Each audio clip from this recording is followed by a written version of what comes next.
Boa noite, galera. Aqui é o Diego do Motoclube Pirata.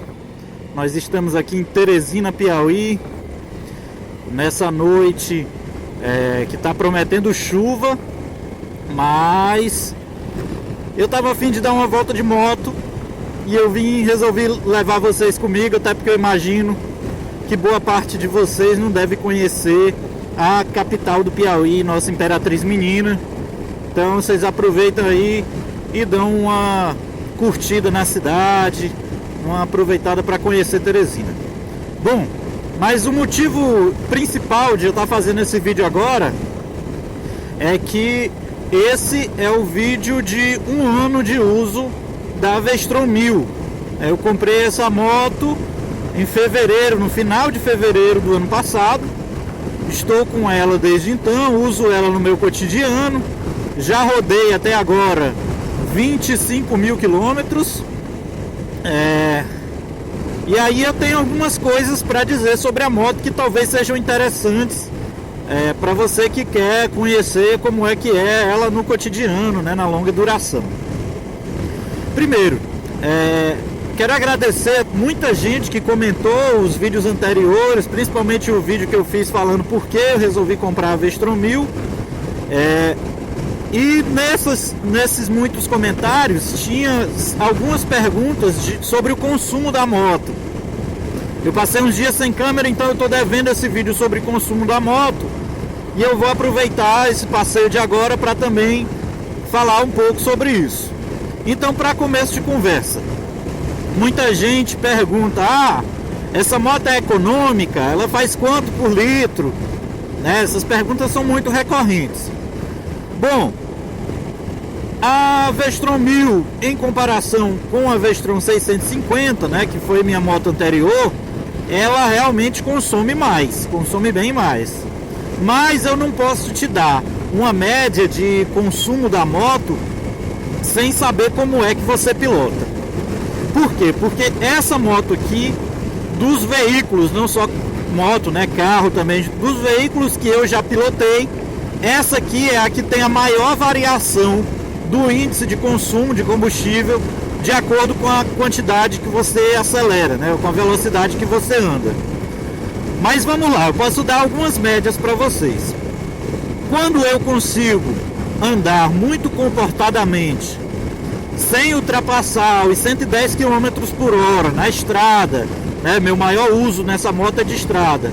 Então, quando eu consigo, andando na estrada, manter essa velocidade de cruzeiro aí de até 110 km por hora, eu considero essa moto econômica, porque dependendo da estrada, da quantidade de subida, ela chega a fazer entre 19,5 e 20 km por litro. E 20 km por litro eu acho uma média de consumo excelente para uma moto de 1000 cilindradas. O problema é que é muito difícil andar a 110 por hora numa Vestron 1000. Porque a 110 por hora, ela está em sexta marcha, ela está com exatos 4.000 RPM, ou talvez um pouquinho abaixo de 4.000 RPM. Isso significa que abaixo de 4.000 RPM ela ainda não atingiu o torque máximo, mas aos 4.000 RPM ela está entregando os 10,5 kg de torque que ela possui. Então, quando o motor enche, quando ele fica pronto para você acelerar, é a hora de você parar. E aí ela atinge esse 110 por hora muito fácil, e ela também ultrapassa esse 110 por hora muito fácil. Então, basicamente, para andar a 110 por hora, eu tenho que ficar o tempo todo olhando para o painel para não deixar passar a velocidade, e o tempo todo voltando a mão, desacelerando, porque a posição natural da minha mão aqui sobre o acelerador já faz com que ela ande acima de 110. Normalmente, quando eu ando despreocupado com o velocímetro, eu ando aí entre 120 e 130 por hora também, sem acelerar muito, mas sem me preocupar em reduzir ou economizar combustível. Nessa tocada de 120 por hora até 120 por hora, ela ainda faz, se você acelerar suave, não sair arrancando, ela ainda faz aí uns 18 km por litro. Agora, a partir daí, acima de 120, o aumento de consumo ele é vertiginoso. Andando a 130 por hora, ela já faz entre 15 e 16 km por litro. Normalmente 15. E se você passar um pouquinho de 130 por hora, ela já cai para 14 alguma coisa. Enfim, você sente uma diferença muito grande, porque uma diferença aí de 110 para 130 por hora, né, você aumenta pouco a velocidade, mas você tem um aumento de consumo aí de 30%. Então a moto realmente, acima dos 110 por hora, ela bebe um bocado. Agora, na minha média, a média que eu estou fazendo de consumo agora, incluindo os trechos de cidade, na cidade a tendência é que ela seja mais econômica, porque não tem como você acelerar muito, né? Se você acelera muito é só para chegar no próximo sinal e ficar parado. Na cidade ela está fazendo aqui 18,5 km por litro. Então é isso, na estrada as médias que eu fiz, a pior foi 14 km por litro, já fiz 16, já fiz 18, já cheguei a fazer 20 km por litro, dependendo da tocada. Mas eu vou recomendar a você que está pensando em comprar uma Vestron 1000, se para você a questão consumo ela é uma questão fundamental na hora de escolher a moto, eu recomendo que você compre a Vestron 650, porque ela é uma moto muito mais econômica e que oferece basicamente tudo que a Vestron 1000 oferece, com um pouco menos de velocidade final e com um torque menor, mas que não chega a ser ruim ou frustrante ou que dê para você a sensação de estar numa moto fraca. Por que eu estou dizendo isso? Porque quem vai para a Vestron 1000, podendo optar pela 650, escolhe a Vestron 1000, eu acredito que seja o perfil de piloto que gosta de vez ou outra puxar mais do motor, exigir um pouquinho mais, usar mais o torque e ultrapassagem, dar uma acelerada mais forte. Então, se você é esse tipo de piloto, né, eu acho fundamental ter potência na minha mão. Não que eu vá usar essa potência toda hora, mas eu gosto de ter essa opção, de se eu quiser puxar e saber que a moto vai responder. Então, se você é um piloto assim como eu, que gosta de ter potência na mão, que gosta de, estou um pouco entediado, vou dar uma acelerada hoje nessa viagem para não cair no sono, ou sei lá, quer sentir alguma emoção, aí eu recomendo que você realmente vá para a Vestron 1000 e esqueça, tanto quanto possível, esqueça de ficar observando a média de combustível. Quando eu quero dar uma acelerada maior, o que eu faço é, como você seleciona aqui no painel as coisas que você quer que fiquem à mostra, normalmente eu escondo o consumo médio, o consumo instantâneo, deixo aí aparecendo a voltagem da bateria, e aí eu não fico olhando para o consumo da moto e consigo andar sem um tanto peso na consciência, né? Mas isso não é muito comum. Mais comum mesmo é que eu ande mais devagar, porque eu já notei que nos percursos que eu faço faz pouca diferença de tempo, eu economizo muito pouco tempo andando mais rápido e eu economizo muito combustível andando mais devagar. Aí, já que eu estou falando disso, eu aproveito para dizer quanto é que eu gasto mais ou menos de combustível rodando, que eu rodo por semana. Bom, eu trabalho numa cidade que fica a 120 quilômetros da minha cidade, né? O meu percurso diário é de 120, 120 e pouquinho para ir, 120 e pouquinho para voltar. Se eu rodar mais alguma coisa na cidade, eu chego a rodar uns 300 quilômetros por dia, 3 vezes por semana. Isso dá 900, uma média de 900 quilômetros por semana. Se eu fizer um passeio no fim de semana, aí vai depender muito de para onde é o passeio, né? Enfim, não contabilizo isso como certo. O certo é essa média de 900 quilômetros por semana. Esses 900 quilômetros, dependendo de quanto eu acelero, eu faço em 3 ou 4 abastecimentos.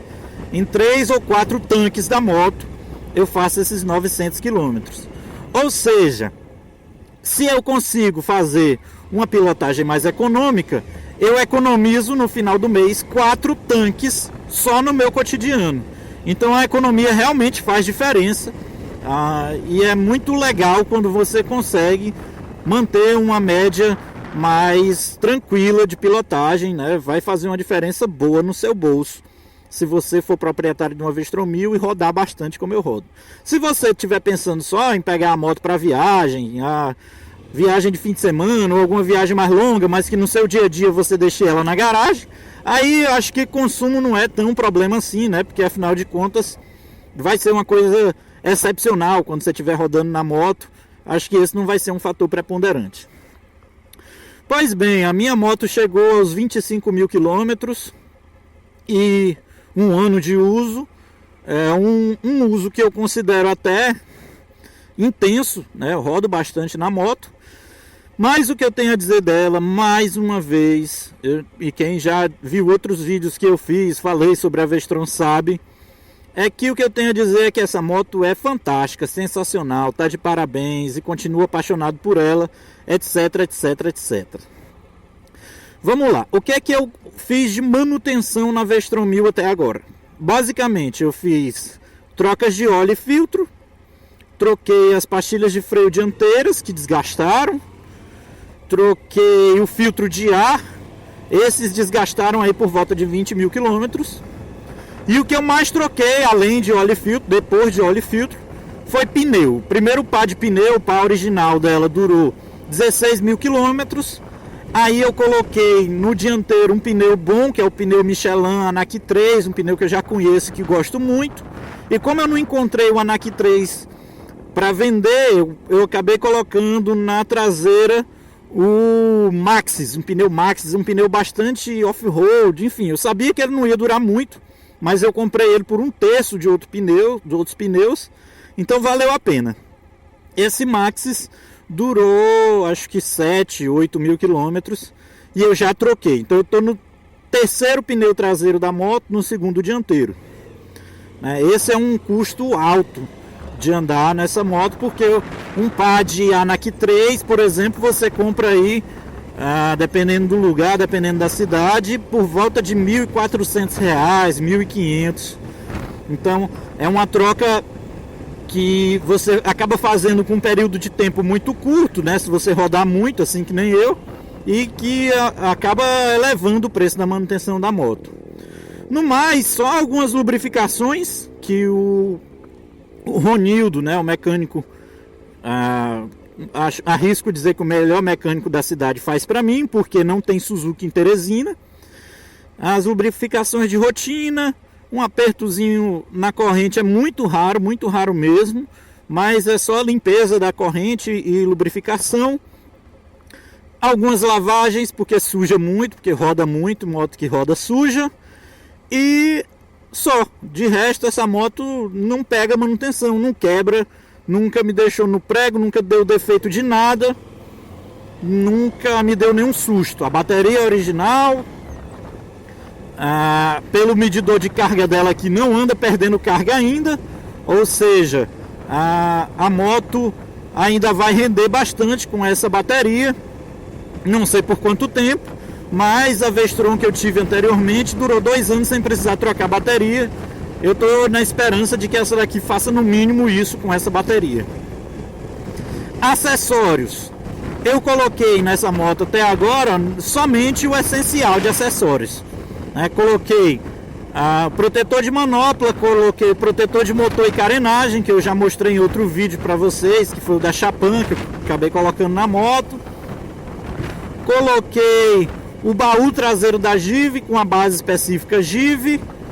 E acho que até agora só, né? Ainda pretendo colocar algumas outras coisas, principalmente os faróis auxiliares, porque eu pego muita estrada à noite. Não que o farol da moto seja ruim, eu acho ele excelente, fenomenal mesmo, né? A visão noturna é excelente, mas porque para viagem à noite com um animal em BR, acho que quanto mais luz melhor. Por isso ainda quero botar o farol noturno, né? O farol auxiliar na moto. E o baú lateral eu vou colocar quando eu for fazer uma viagem mais longa. Ainda não fiz, portanto ainda não precisei. E o protetor de motor, esse protetor para mim ele é polêmico, aquele que fica lá embaixo, o protetor do cárter. Eu não gosto de usar. Eu penso em colocar, principalmente por causa da posição que o motor dessa moto é feito. O escapamento passa por baixo do cárter, o filtro de óleo fica saliente. Então eu sei que o protetor de cárter é importante, pode ajudar muito, mas eu não gosto porque eu acho a V-Strom uma moto baixa para aquilo que ela propõe, e sem o protetor eu acho que ela anda bem nos lugares, ela passa em lombada com facilidade, eu não tenho medo de cair em buraco, mas com o protetor que eu tinha na outra V-Strom eu sentia muita dificuldade, sobretudo quando andava com garupa, né, com carona, a moto baixava muito, e aí todo quebra-mola que eu ia passar era um problema, era uma dor de cabeça, e eu acho sinceramente que ele ajuda menos do que o que ele atrapalha, por isso eu ainda não coloquei. E coloquei o protetor de radiador, porque esse sim é essencial, já falei disso pra vocês. De resto, todo dia que passa eu fico mais apaixonado pela moto. Essa daqui é o modelo 2014-2015, né, que eu comprei no ano passado, mas que já estava na loja desde 2015. Ela saiu zero da loja, mas é de um ano anterior. A diferença para o modelo 2017, pelo que eu tenho acompanhado, no Brasil, a única diferença são os adesivos que ela tem aqui na carenagem lateral, nas rodas, alguns adesivos com o nome da moto e a cilindrada, mas eu até prefiro ela sim sem esses adesivos, porque eu acho que a moto fica mais discreta, fica mais interessante, apesar de que com o tempo a gente vai ficando cansado de responder quantas cilindradas a moto tem, que marca essa moto. Do jeito que ela é feita aqui, ela é tão discreta que ela só tem o nome em alto relevo, a marca da moto é só o S, não tem o nome Suzuki. Então muita gente fica perguntando que moto é essa, de quantas cilindradas, quanto ela custou. Talvez essa seja uma das coisas mais cansativas da V-Strom 1000, mas isso eu acho que é uma característica de motos de alta cilindrada em geral, né? Principalmente aqui no Nordeste, onde as pessoas não estão tão acostumadas a conviver com essas motos, não tem tanta moto assim, apesar de que a gente tem um motociclismo forte, organizado, mas não se vê tanta moto rodando no dia a dia. Então as pessoas perguntam muito: que moto é essa? A velocidade máxima que ela atinge? Essa pra mim é a pergunta mais chata, né? Que velocidade máxima a moto já atinge? Antes que vocês me façam essa pergunta, eu não costumo dar top speed na V-Strom. Eu até tenho essa curiosidade de saber qual é a maior velocidade que ela atinge, mas enfim, eu posso dizer que comigo, num dia que eu resolvi testar, eu estava com a minha esposa na garupa com baú e ela atingiu 215 por hora. Acho que talvez ela possa atingir um pouco mais, um pouco menos, dependendo aí de como é que está a manutenção da moto, como é que está o filtro de ar, as velas, a gasolina que você botou. Todas essas coisas influenciam muito no desempenho da moto. Então acho que ela pode variar um pouco para cima ou um pouco para baixo disso, mas acho que a velocidade final dela é perto disso mesmo, dos 210, 220 por hora. Por que eu também acho isso chato? É porque essas motos elas não são feitas para você ficar dando top speed, né? Não é a finalidade maior dela, tanto que o motor de 1000 cilindradas com apenas 101 cavalos, eu digo apenas, né? Porque se fosse uma esportiva, uma 4 cilindros, ela com certeza teria talvez até o dobro de cavalos do que essa daqui tem com a mesma cilindrada. Acontece que uma Big Trail, o que prevalece é o conforto, é a maneabilidade da moto, a capacidade dela de andar em terrenos diferentes, né? Esses são os fatores que eu acho que são mais importantes e não a velocidade final. Inclusive esse motor ele é feito justamente para isso, para trabalhar com a rotação mais baixa. Olha só, ele está andando agora com a rotação baixíssima, parece que a moto está desligada. Trabalhar com a rotação baixa faz com que o motor seja mais duradouro, né? Que as peças internas do motor durem muito mais, ou seja, a vida útil da moto é maior, ela aguenta percorrer distâncias maiores. Acho que isso é que é o legal e é o bacana, né? Não é o ronco também não é o forte de um motor 2 cilindros, não é a velocidade final. Agora o torque sim, o torque é bastante privilegiado nesse tipo de moto, né? Nas Big Trails a gente tem muito torque para fazer ultrapassagem, para retomar a velocidade ou até para arrancar. Elas têm, apesar do peso elevado, elas têm um bom índice de arrancada.